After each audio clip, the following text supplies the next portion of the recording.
Before we dive into this story, if you've ever had that gut feeling that something wasn't right, that moment when everything you trusted started to crumble, hit that subscribe button. This story is about betrayal, revenge, and the coldest comeback you'll ever hear.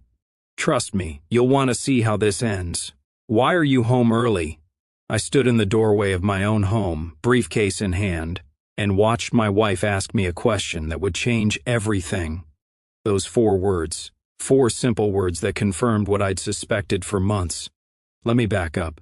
My name is Alex Martinez. I'm 34 years old, work in tech consulting, and until 4:47 p.m. on that Wednesday afternoon, I was living what most people would call a perfect life.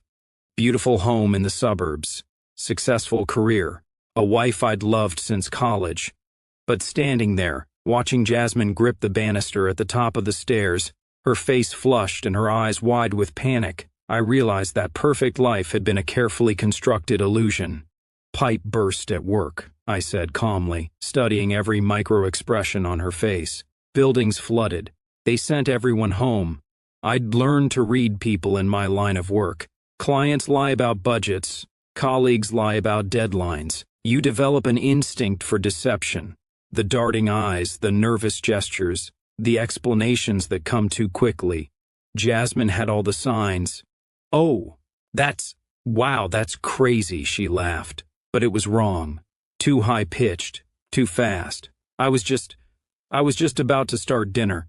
I set my briefcase down slowly on the entryway table, buying myself time to observe. The house was dark, unusual for Jasmine, who loved natural light and always had the curtains open. No music playing from the kitchen speaker, no cooking smells. My eyes scanned the living room, cataloging details the way I'd been trained to analyze data points in a system audit. Jasmine's purse on the couch, not on its usual hook by the door, her phone face down on the coffee table. Jasmine never left her phone face down unless she was hiding something. And then I saw them. A pair of men's shoes, black Oxfords, expensive.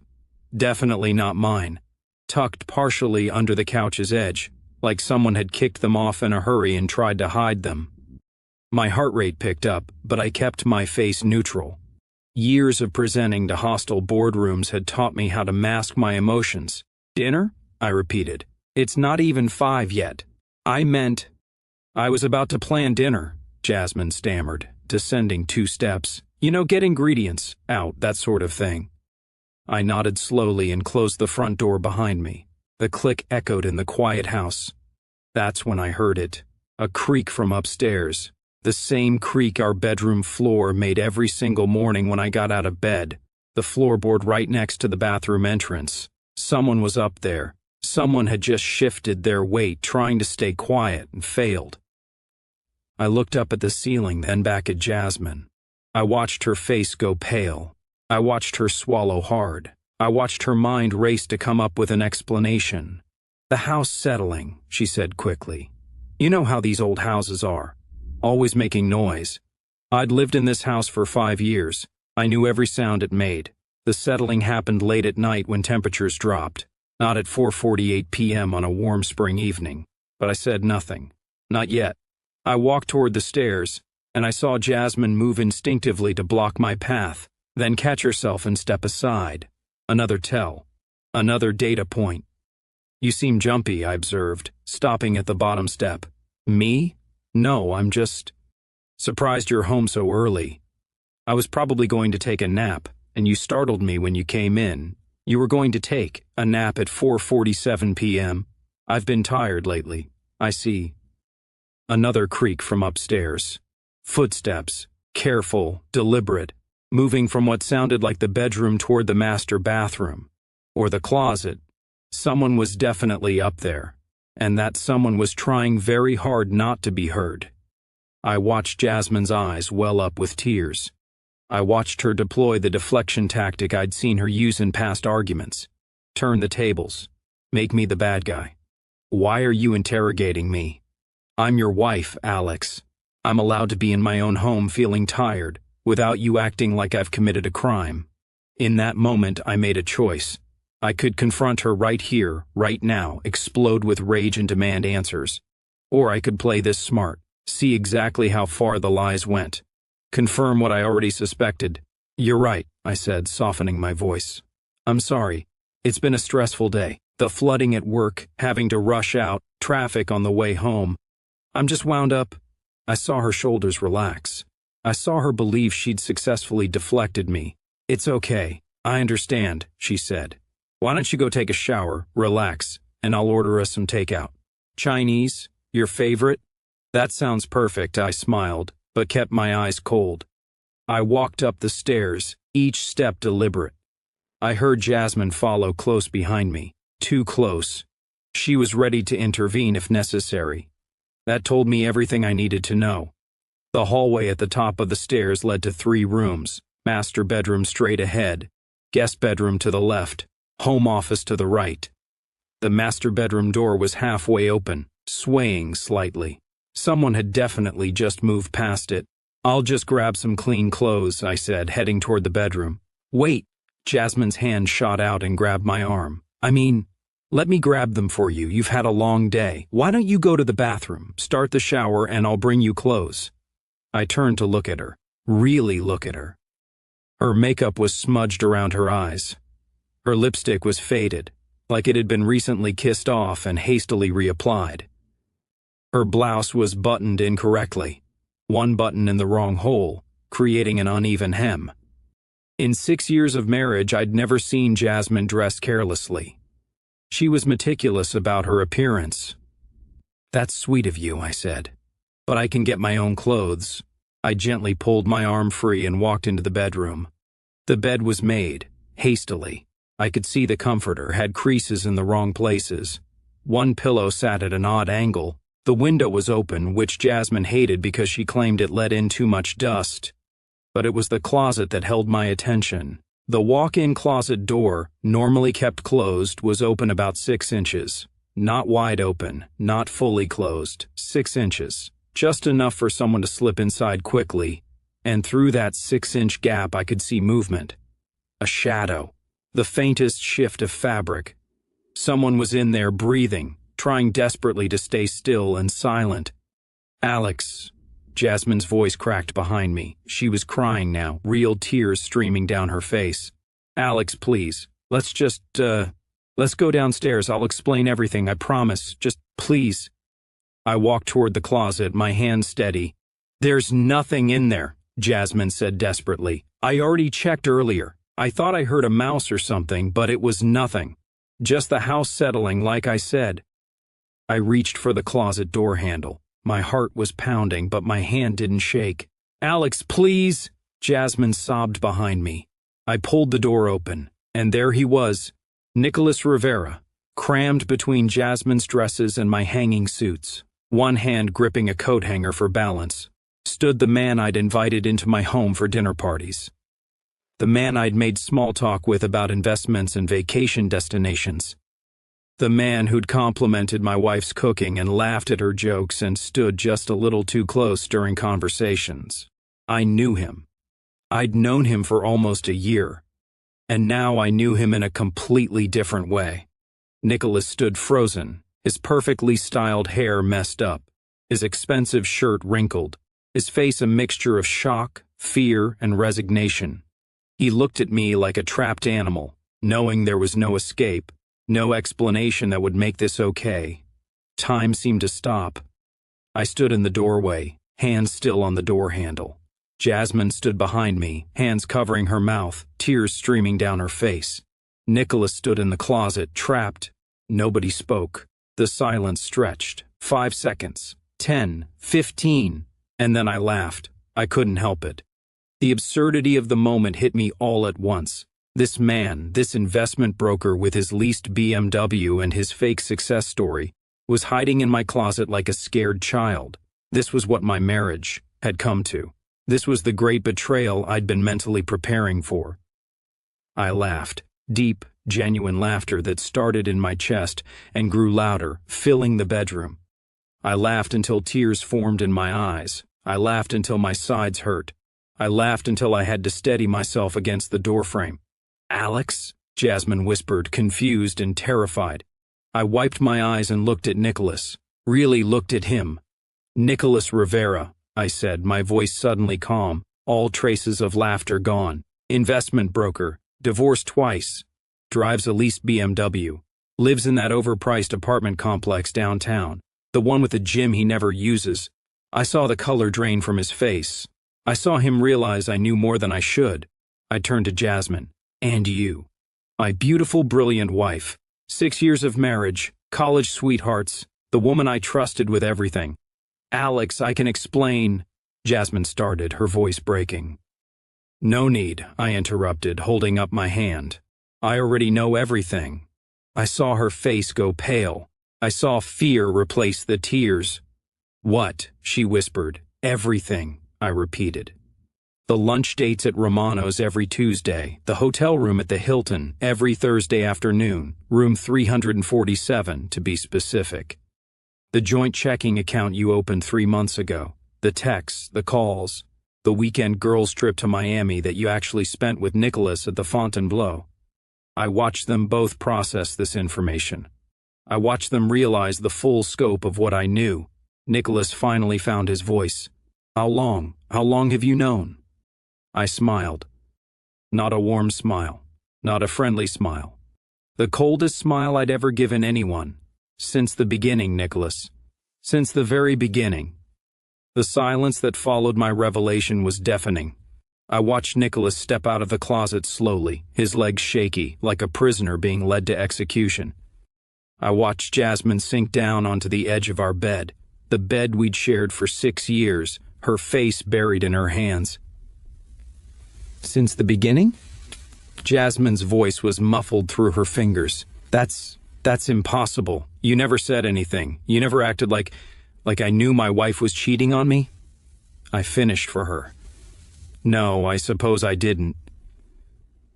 I walked over to the window and closed it, taking my time, letting them both stew in their panic. The evening air was cool, and I could hear kids playing in a neighbor's yard. Life going on as normal for everyone else while my world, or at least the world I'd been pretending to live in, crumbled. "Let me tell you a story," I said, turning back to face them. 4 months ago, I came home from work early. Not as early as today, but early enough. Around 5:30 p.m. You remember that day, Jasmine? She shook her head, still not looking at me. "You wouldn't," I continued. "Because nothing happened that day. I came home, you were cooking dinner, we ate together, watched a movie. Normal evening. But I'd noticed something earlier that week. Your phone habits had changed. I saw her flinch. You started taking your phone everywhere.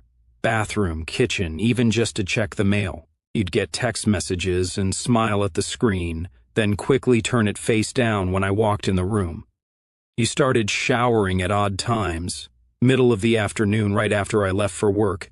Your perfume changed. You bought new lingerie that I never saw you wear. At least not for me." Nicholas stood awkwardly by the closet, clearly unsure whether to stay or try to leave. I looked at him directly.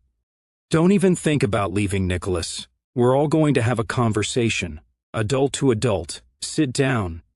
He hesitated, then sat in the reading chair in the corner of the bedroom. The chair Jasmine used when she read her mystery novels. I wondered how many times he'd sat in that chair before. How many Wednesday afternoons had he spent in my home, in my bedroom, with my wife? "I'm not a suspicious person by nature," I continued, pacing slowly. "I'm a logical person, a problem solver. So when I noticed these changes, I didn't immediately jump to infidelity. I thought maybe you were planning a surprise for me. Maybe you'd reconnected with an old friend. Maybe you were going through something personal you weren't ready to share yet." I paused, letting that sink in. But then came the Reynolds dinner party, 4 months ago. That was the first time I saw you two together, really together, and I saw it, Jasmine. The way you looked at him, the way he touched your arm when he laughed, the way you both disappeared to the kitchen for 20 minutes to help with dishes when there were barely any dishes to help with. Jasmine finally looked up at me, mascara running down her cheeks. "Alex, I'm not finished," I said quietly. "That night, after we got home, you took a shower immediately. You never do that after parties. You always wait until morning, but that night you couldn't wait. And I wondered why. What were you washing off? What were you trying to hide?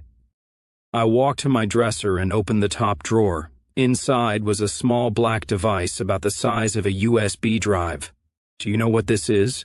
I held it up. Neither of them answered. It's a GPS tracker. Magnetic, waterproof. Battery lasts about 3 months. I attached one to your car, Jasmine. And I attached one to yours, Nicholas, the night of the Reynolds party. I followed you both home that night, waited until everyone was asleep, and placed it under your rear bumper. Took me about 30 seconds. I saw Nicholas's face go from pale to ashen. For the first week, nothing interesting happened. You went to work, Jasmine, grocery store, yoga class, your mom's house, normal stuff.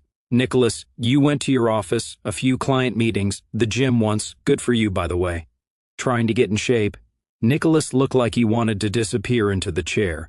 But then, week 2. Tuesday afternoon, I was at work, monitoring the GPS tracker app on my phone.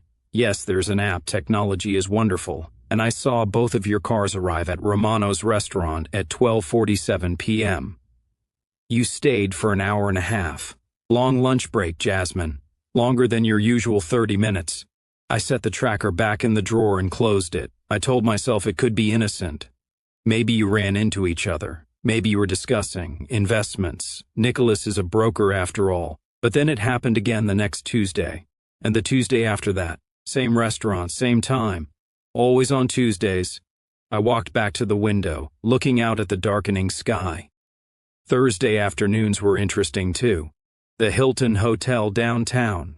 You'd arrive separately. Very careful, very clever, but always within 10 minutes of each other. Always between 2 and 2:30 p.m. You'd stay for 2, sometimes 3 hours. Then you'd leave separately, 10 minutes apart, and go about your day like nothing happened. I heard Jasmine sob, a broken, desperate sound. I could have confronted you then, I said, still facing the window. I had enough evidence. The GPS data, the pattern of behavior. But I'm a thorough person. I wanted the complete picture. So I hired a private investigator. I turned around to face them again. His name is Marcus Chen. Former NYPD detective, now does private work. Very professional. Very discreet. I paid him $5,000 up front, plus expenses. Best money I ever spent. I pulled my phone from my pocket and opened the photo gallery. Marcus gave me everything. Photos of you two at Romano's, holding hands across the table. Photos of you entering the Hilton separately, but clearly coordinated. Photos of you, Nicholas, paying for the hotel room in cash. Smart move, by the way, but not smart enough. Photos of you both at the Fontainebleau in Miami. That was particularly interesting because Jasmine told me she was going to a yoga retreat in Arizona with her friend Katie. I scrolled through the photos, my face emotionless. Katie doesn't exist, by the way. Or rather, the Katie you were supposedly going with doesn't exist. I called your friend Katie from college, remember her? She had no idea what I was talking about. Said she hadn't heard from you in over a year. Jasmine's sobbing intensified. Nicholas sat motionless, staring at the floor. The Miami trip was what convinced me this wasn't just a fling. You spent 4 days together. 4 days at a luxury resort, swimming, dining, sharing a room with a balcony overlooking the ocean. Marcus got photos of you on the beach, at dinner, walking hand in hand through the hotel. You looked happy, really, genuinely happy. Happier than I'd seen you in years, Jasmine. I put my phone back in my pocket. That hurt more than the affair itself, if I'm being honest. Not that you were sleeping with someone else, but that you looked so content. Like this was what you'd been missing. Like I'd been failing you somehow, and Nicholas was giving you something I couldn't. I saw Jasmine look up at me, fresh tears streaming down her face. Alex, you weren't failing me. This isn't about you. You're a good husband. You've always been. Don't, I interrupted, my voice sharp. Don't try to make me feel better about this. Don't try to absolve yourself by praising me. You made a choice. Multiple choices. Every Tuesday lunch. Every Thursday afternoon. Every lie. Every time you kissed me knowing you'd kissed him. Those were all choices. The room fell silent again. I could hear the clock on the nightstand ticking, each second feeling like an eternity. After Miami, I thought about confronting you. But then I discovered something else, something that changed my entire approach. I walked to the dresser again and pulled out a folder from the bottom drawer. It was thick, filled with papers, bank statements, and legal documents. The joint checking account, I said, opening the folder. Chase Bank. Opened 3 months ago. Joint account holders Jasmine Martinez and Nicholas Rivera. Initial deposit $15,000. Your contribution, Jasmine, was $7,500. Nicholas contributed $7,500. Equal partnership. I pulled out the bank statements and held them up. The monthly deposits are interesting. You've both been contributing regularly. $2,000 each per month, building up a nice little nest egg. Current balance, $27,000. That's a lot of money. Nicholas finally spoke, his voice hoarse. How did you get those statements? That's a private account. I smiled. Marcus Chen has connections. Also, you used your home address as the mailing address for the statements, Nicholas. Marcus simply waited until the mailman delivered, took photos of the envelopes, and we had enough information to request copies from the bank. A little social engineering, a little technical know-how, and voila, complete financial history. I flipped through the statements. Hotel rooms, restaurant meals, gift purchases. A very expensive necklace from Tiffany's that I've never seen you wear, Jasmine. Probably keep it at Nicholas's place, right? Plane tickets to Miami, listed as vacation fund. You even paid for a weekend in Napa Valley 2 months ago. Wine tasting, couples massage, the works. I closed the folder and set it on the dresser. But here's what really interested me. The deposit stopped 2 weeks ago. Nicholas, you missed your last payment. And Jasmine, you've been withdrawing small amounts. $200 here, $300 there. Why the sudden financial changes? Nicholas looked at Jasmine. Jasmine looked at the floor. Let me guess, I said. Nicholas, your business hasn't been doing well. Your last 2 investments tanked, didn't they? I did my homework. Your clients have been pulling out. You're leveraged beyond your means. That leased BMW, the expensive apartment, the designer clothes. You're drowning in debt, aren't you? Nicholas said nothing, but his clenched jaw told me everything. And Jasmine, you've been withdrawing money because you're scared. Scared of getting caught. Scared of losing everything. Scared that this fantasy relationship you've built is going to come crashing down. I looked at both of them. Well, congratulations. It just did. I walked to the bedroom door and stood there, my hand on the door frame. Here's what's going to happen next. Nicholas, you're going to stand up, walk out of my house, get in your leased BMW, and drive away. You're going to close that joint checking account tomorrow morning and transfer Jasmine's share back to her. You're going to delete her number from your phone, block her on all social media, and never contact her again. If I ever see you anywhere near my wife, my home, or my life, I will destroy you. Not physically, I'm not a violent man, but I will make sure every client you have, every business contact, every person in our social circle knows exactly what kind of man you are. Do you understand? Nicholas nodded slowly, standing up on shaky legs. Good. Now get out. Nicholas walked toward the door, then paused. Alex, I'm sorry. I know that doesn't mean anything, but I am. I never meant for... I don't care what you meant, I said coldly. Leave. He left. I heard his footsteps going down the stairs, heard the front door open and close. Then it was just me and Jasmine. I stood in the doorway for a long moment after Nicholas left, listening to the sound of his car engine starting outside, then fading away as he drove off into the night. Good riddance. I turned back to Jasmine. She sat on the edge of our bed, her whole body shaking with sobs, mascara streaking down her face in dark rivers. She looked broken, destroyed. A part of me, a small, stupid part, wanted to comfort her. 6 years of loving someone doesn't just disappear because they betrayed you. But I pushed that feeling down deep. Alex, she whispered, her voice barely audible. Please, let me explain. Explain what?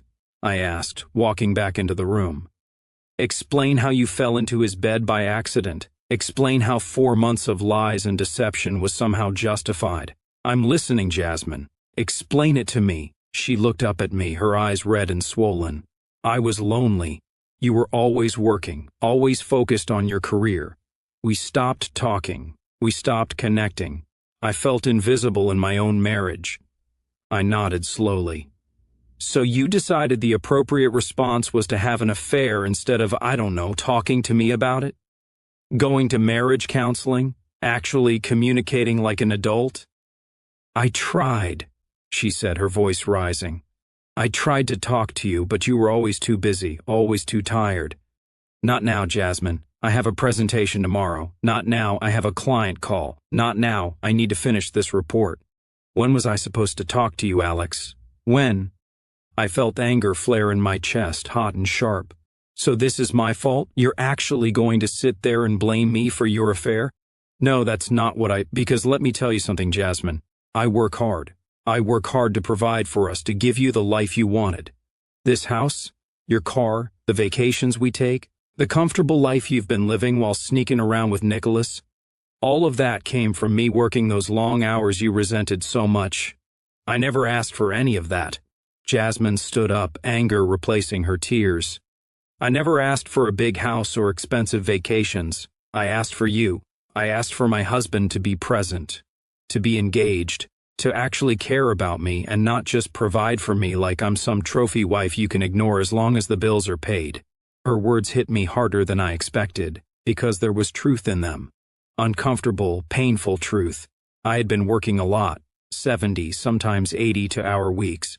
I'd been chasing a promotion, trying to prove myself, trying to build something bigger. And yes, I'd neglected Jasmine in the process.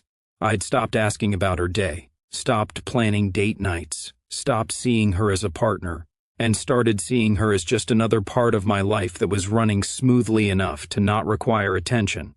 But that didn't excuse what she'd done. You're right, I said quietly. I wasn't present. I was focused on work. I neglected you emotionally. And I'm sorry for that. Truly. If I could go back and change things, I would. But Jasmine, you don't get to use my failures as a husband to justify your affair. You made a choice. The wrong choice. She sat back down, deflating. I know. God, Alex, I know. And I hate myself for it. Every single day I hated myself, but I couldn't stop. It was like I was addicted to feeling wanted again, to feeling seen. I walked over to the bed and sat down beside her, keeping distance between us. When did it start? I asked. The actual affair. When did you first sleep with him? Jasmine wiped her eyes. The week after the Reynolds dinner party. He texted me, said he'd enjoyed talking to me. We met for coffee. Just coffee. But then coffee became lunch, and lunch became more. Did you love him? She was quiet for a long moment. I don't know, maybe I just loved feeling important to someone again. I stood up and walked to the window again, needing space to process everything. The streetlights had come, casting orange glows on the pavement below.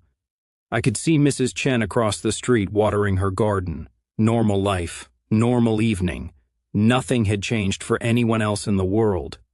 I want a divorce, I said, the words coming out steadier than I expected. I heard Jasmine gasp behind me. Alex, no, please, we can fix this. We can go to counseling. We can work through this. Please don't give up on us. I turned to face her. Give up on us? Jasmine, there is no us anymore. You destroyed that. You destroyed it every Tuesday at Romano's, every Thursday at the Hilton, every time you looked me in the eye and lied. People recover from affairs, she pleaded. Marriages survive this. We can survive this. Maybe some marriages can, I said. But ours can't. Because it's not just the affair, Jasmine. It's the lying, the planning, the joint bank account, the vacation to Miami while you told me you were at a yoga retreat. You didn't just make a mistake. You built an entire separate life with someone else. And I can't forgive that. She broke down again, sobbing into her hands. What about our life together? What about everything we've built? Everything we built? I laughed bitterly. You mean everything I thought we'd built while you were busy building something else with Nicholas? I walked to the closet. The same closet where I'd found Nicholas cowering like a scared animal, and pulled out a suitcase. "What are you doing?" Jasmine asked, panic in her voice. "You're going to pack a bag," I said, setting the suitcase on the bed. "You're going to take whatever you need for a few weeks. And you're going to stay somewhere else while we figure out the divorce proceedings." "You're kicking me out?" "This is my house too." "Actually," I said calmly, "it's not. The house is in my name only. I bought it before we got married, remember? You signed a prenuptial agreement, drafted by my lawyer, which you barely read because you were so excited about the wedding, that clearly states in the event of a divorce, I retain all premarital assets, including this house." I saw the realization dawn on her face. The prenup. She'd signed it without much thought, trusting me, believing we'd never need it. "You planned this," she whispered. "Even back then you planned for this." "No," I said. "My lawyer advised it. Standard practice for anyone with significant assets entering a marriage. I didn't want to do it. I thought it was unromantic, cynical. But he insisted, and now I'm grateful he did." I pulled open drawers and started pulling out her clothes, tossing them into the suitcase. "Stop," Jasmine said, standing up. "Just stop. I'll pack my own things." I stepped back and let her take over. She moved mechanically, grabbing clothes, toiletries, shoes. She was crying silently now, tears falling steadily, but no sobs. Resigned crying, defeated crying. "Where will I go?" she asked quietly. "That's not my problem. You have friends. You have your mother. You have that joint checking account with $27,000 in it, though Nicholas is supposed to transfer your share back to you tomorrow." She zipped the suitcase closed and stood there, looking around our bedroom like she was seeing it for the first time and last time simultaneously. "I really am sorry, Alex," she said softly. "For whatever it's worth. I never meant to hurt you." "But you did hurt me," I replied. "You hurt me in ways I didn't even know I could be hurt. And the worst part? You didn't hurt me in a moment of weakness or a spontaneous mistake. You hurt me deliberately, consistently, over months. Every lie was a choice. Every secret meeting was a choice. Every time you came home and pretended everything was fine, that was a choice." She picked up her suitcase and walked toward the door, then paused. "What happens now? With the divorce?" "My lawyer will contact you tomorrow," I said. "His name is Richard Chen. He'll walk you through the process. I suggest you get your own lawyer. You'll need one. Will you try to take everything?" I looked at her carefully. Despite everything, despite the betrayal and the pain, I wasn't a cruel person. "No," I said. "I'll be fair. You'll get what you're entitled to according to the prenup in California law. Your car is in your name. You keep it. Your personal belongings, your jewelry, your clothes. We'll split our shared savings account 50-50. But the house, my retirement accounts, my stock options, and my inheritance, those stay with me." She nodded slowly. That's more than fair. Thank you." "Don't thank me," I said. "I'm not doing this to be nice. I'm doing this because I'm not a vindictive person. But Jasmine, don't mistake fairness for forgiveness. I will never forgive you for this." She left without another word. I heard her car start in the driveway, heard it pull away into the night. And then I was alone. I stood in our bedroom, my bedroom now, and felt the weight of everything crash down on me. My legs gave out, and I sat on the floor, back against the bed, and finally let myself feel it.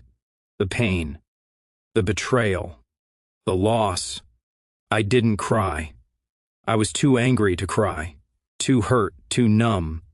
Instead, I pulled out my phone and called the one person I knew would understand. "Richard?" I said when he answered. "It's Alex. It's done. She's gone. I need you to file the divorce papers first thing tomorrow morning. Are you okay?" Richard Chen, my lawyer, and more importantly my college roommate, asked with concern in his voice. "No," I admitted. "But I will be. Just file the papers. And Richard, make sure everything is airtight. I don't want any surprises." "You got it, buddy. I'll have the papers filed by noon tomorrow. Do you need me to come over?" "No. I need to be alone right now." "Okay. But Alex, call me if you need anything. Anything at all. I'm here. Thanks, Richard." I hung up and sat in the darkness of my bedroom, thinking about everything that had led to this moment. The truth was, I had been neglecting Jasmine. I had been so focused on my career, so driven to succeed, that I'd forgotten why I was working so hard in the first place. It was supposed to be for us, for our future. But somewhere along the way, work became the goal itself, and Jasmine became an afterthought. But that still didn't excuse what she'd done. The next morning, I woke up on the floor, my back aching from sleeping against the bed. Sunlight streamed through the window. I'd never closed the curtains. I stood up, showered, got dressed for work. Routine, structure. That's what I needed. My phone buzzed. A text from Richard, papers filed. She's been served at her mother's house. The clock is ticking. Also, I have something interesting to show you about Nicholas's financials. Call me when you can. I poured myself coffee and sat at the kitchen table, the same table where Jasmine and I had eaten breakfast together for 6 years. The same table where we'd planned our future, talked about maybe having kids someday, laughed over stupid inside jokes. All of it felt like a lie now. My phone rang. Richard. Morning, I answered. Morning. How are you holding up? I'm fine. What did you find about Nicholas? Remember how you mentioned he was having financial troubles? Yeah, it's worse than we thought. Much worse. He's not just in debt. He's being investigated by the SEC for fraudulent investment practices. Apparently, he's been running a scheme where he promises guaranteed returns, takes client money, uses new client money to pay old clients. Classic Ponzi setup. I sat up straighter. Are you serious? Dead serious.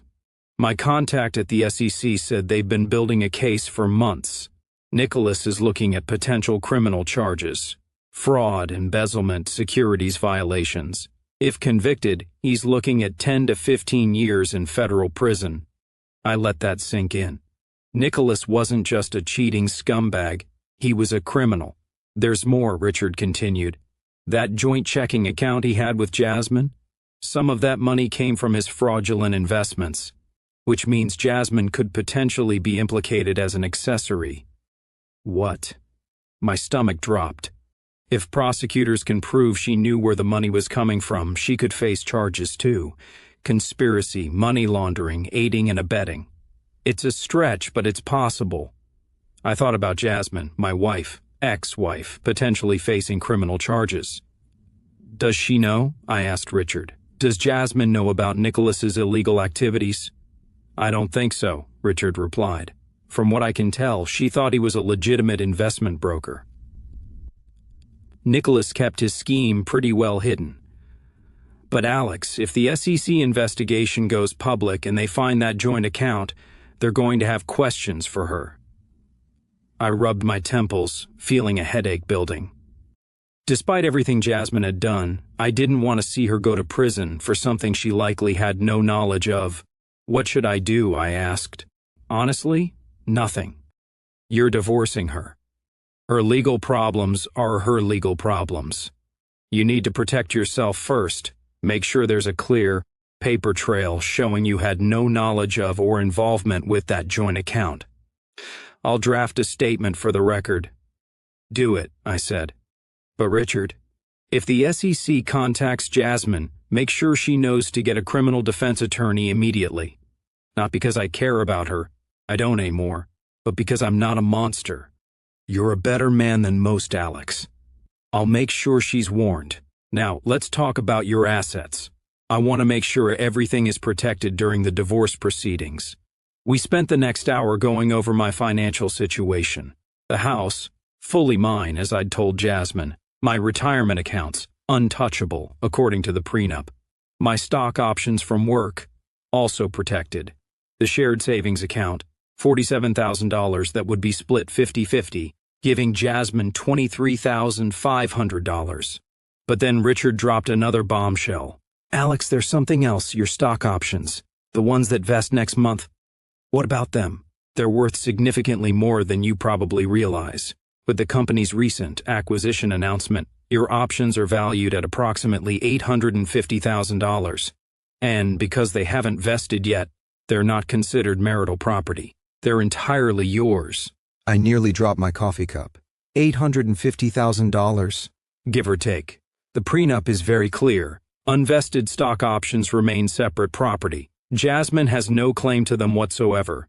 Neither does Nicholas, obviously, or any creditors she might have as she gets dragged into his legal mess. I sat back in my chair, processing this information. I'd known about the stock options, of course. They'd been part of my compensation package when I joined the company 5 years ago. But I'd never calculated their exact value, never really thought about them as real money until they vested.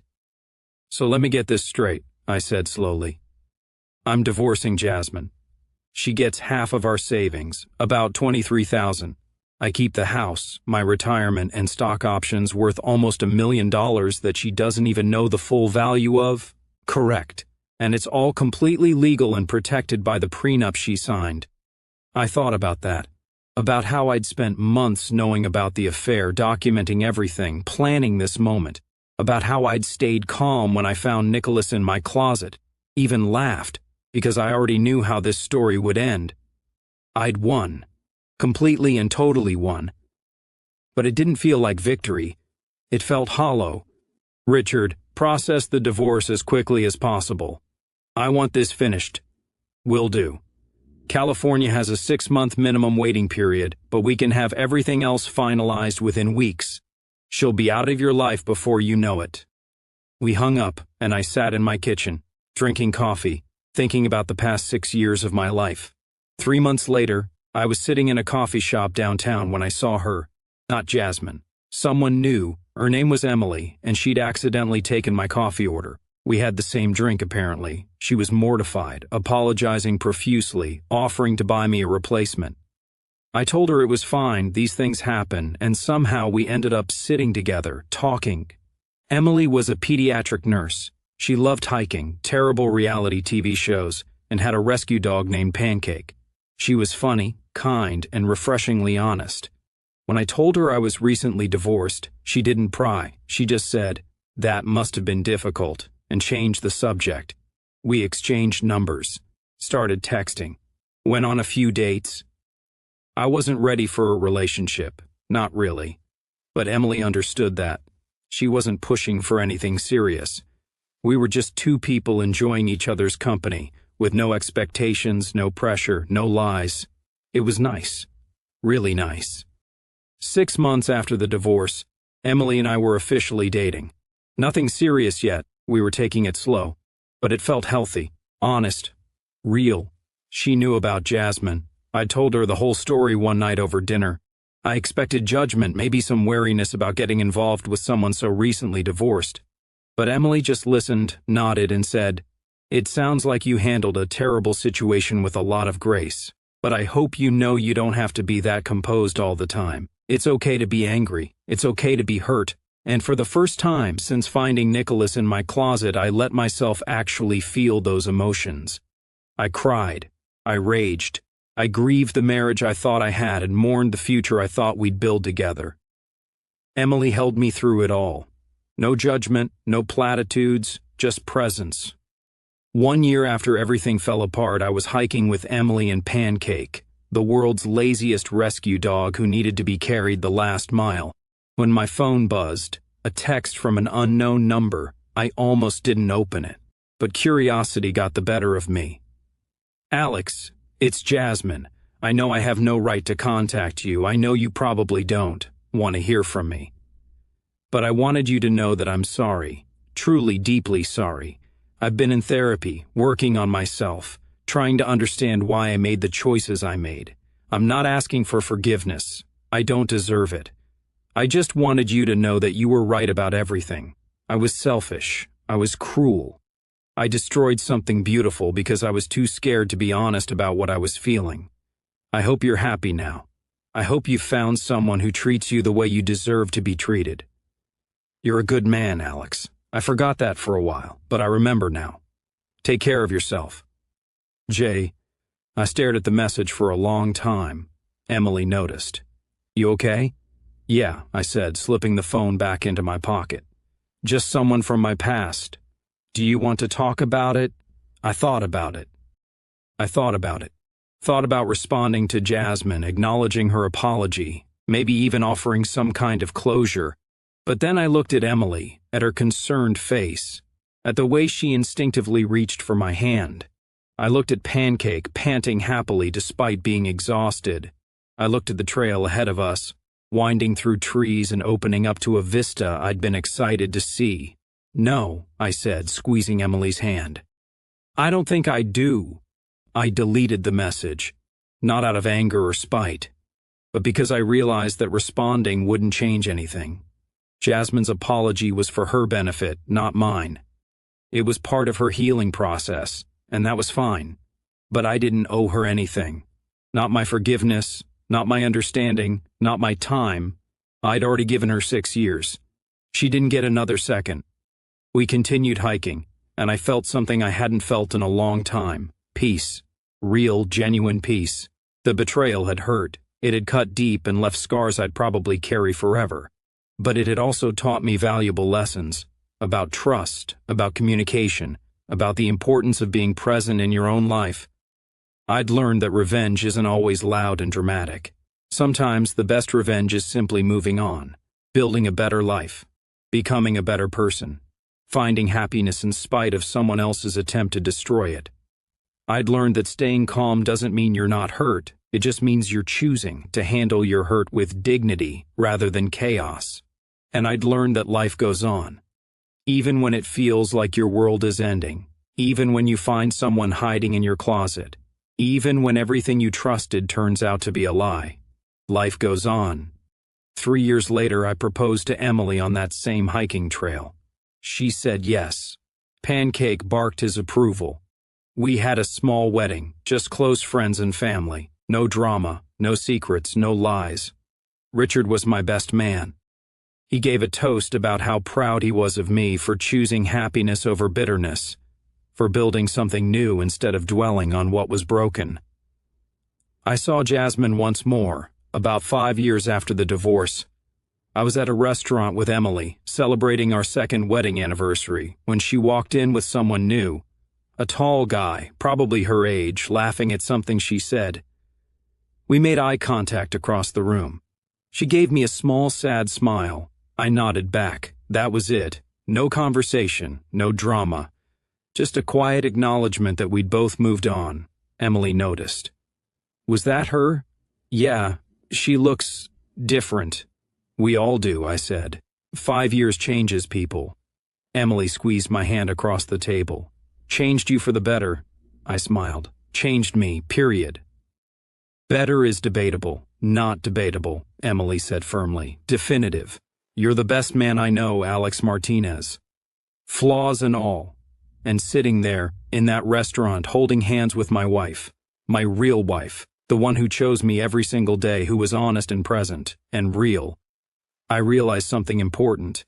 I'd been so focused on winning during the divorce, on protecting my assets, on documenting the betrayal, on making sure Jasmine didn't take anything she wasn't entitled to. And I had won, by every objective measure. But the real victory wasn't the house, or the money, or the satisfaction of exposing the affair. The real victory was this moment, right here, right now, sitting across from someone who loved me, someone I trusted completely, someone who made me laugh and challenged me and showed up for me every single day. The real victory was choosing to heal instead of staying bitter, choosing to grow instead of staying stuck, choosing to love again instead of building walls. Jasmine had tried to destroy me. She'd tried to take everything, my trust, my peace, my future. But in the end, she'd only destroyed herself. I'd rebuild. Stronger, wiser, happier.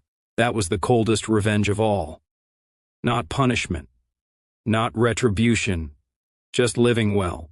If you've ever chosen yourself after someone tried to break you, if you've ever walked away from toxicity and built something better, if you've ever turned betrayal into growth, comment below, I chose me, because that's what this story is really about. Not revenge, not anger. Just the quiet strength of choosing yourself and moving forward. Hit that like button if this resonated with you. Subscribe for more real stories about life, love, and lessons learned the hard way. And remember, the best revenge is a life well lived. Thanks for listening to my story.